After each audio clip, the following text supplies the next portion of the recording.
Before the disco anthems, before the platinum records, before the world knew the Hues Corporation, there was one voice that started it.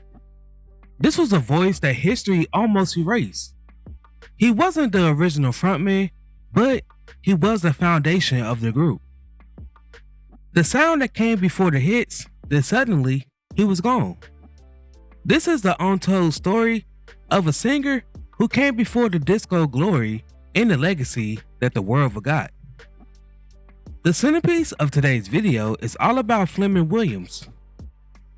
Now before we start, let's be sure to leave a like on the video, subscribe to the channel, and push that notification bell to be sure you won't miss out on any more uploads. Now without further ado, let's cue that intro.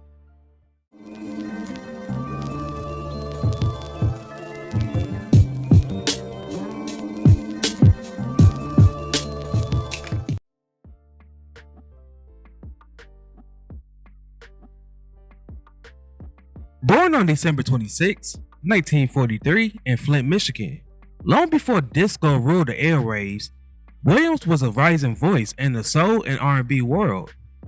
Williams came up during a time when harmony groups was everywhere and competition was fierce. He had a smooth, impressive timbre and a natural sense of phrasing that stood out in live performances. Music wasn't just a dream for Fleming, it was a mission. By the late 60s, he was working in the club circuit, auditioning, recording demos, and building a reputation as a serious vocalist. He belonged to an early group that was known as the 21st Generation. They had a deal with the Tri-City label, and they issued a single titled I Need Love in 1970.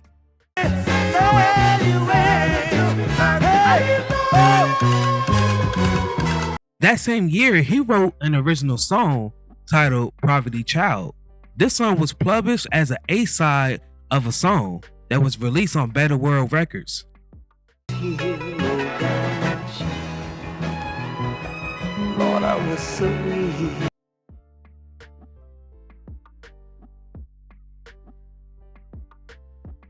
In the early 70s, Williams joined a developing vocal group that would eventually be known as the Hues Corporation. Williams was actually discovered by member Ann Kelly. He was not the group's original lead singer. Carl Russell led the group in the early years, but following their involvement in the Black You Love film, he was replaced by Williams. Alongside Kelly and St. Clair Lee, Fleming helped shape the group's original identity. He wasn't just a singer, he was the frontman. The group was signed to RCA Records, and it began recording material that was aimed at the emerging pop soul crossover sound. This was the foundation stage before disco, before fame, and before the hits. The group recorded a #1 smash single, Rock the Boat. This was their first disco single to achieve that status. Our love is like a ship on the ocean. We've been sailing with. According to bandmate St. Lee Clair, Williams departed the group after recording the debut album, Freedom for the Stallion, which included the song Rock the Boat. He was replaced by singer Tommy Brown. However, when things didn't work out with Brown, Williams was brought back on board. Williams was once again replaced quietly and without headlines, without any explanations, around 1965 when Russell rejoined the band, taking over the lead role after Williams had left for good. After the recent update, YouTube is only promoting my videos to about 20% of my audiences. So, to change that, just make sure that the notification bell says all instead of personalized, so you will be notified each time I upload.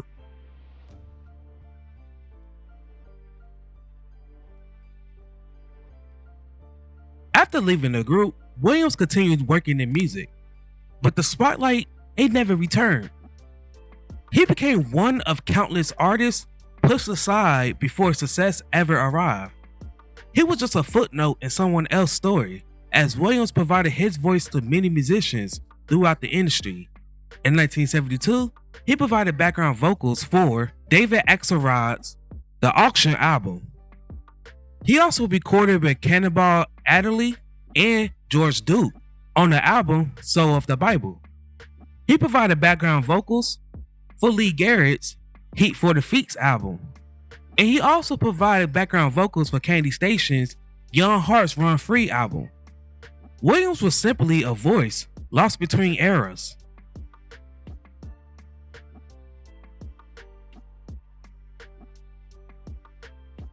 Williams sadly passed away sometime around the 90s. While numerous of internet sites indicated September of 1992 as a probable demise date, the Social Security Death Index recorded his passing to be on February 15, 1998. Speculation for his passing has ranged from long illness to self-harm. A musical about Williams' life reported that he committed in 1998. Regardless of the exact reason of his passing, most sources believe that a long struggle with drug addiction had a significant role. Today, few people know the name Fleming Williams. Even fewer know his role in the Hues Corporation story. But history isn't always written by the first. It's written by the ones who stayed. And sometimes the most important figure is the ones who disappeared. Fleming Williams represents that the success isn't always about talent, it's about timing. He helped build a group that went on to define disco. Yet, his voice never reached the world. Not because he wasn't good enough, but because he was too early.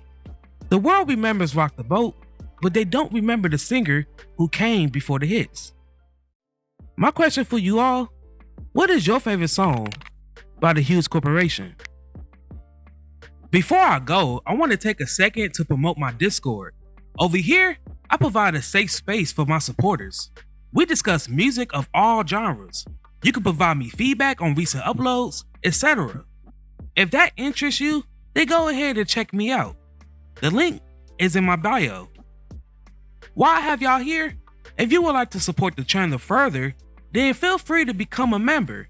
By doing so, you help make these videos possible. I thank each and every one of you who supported me along this journey.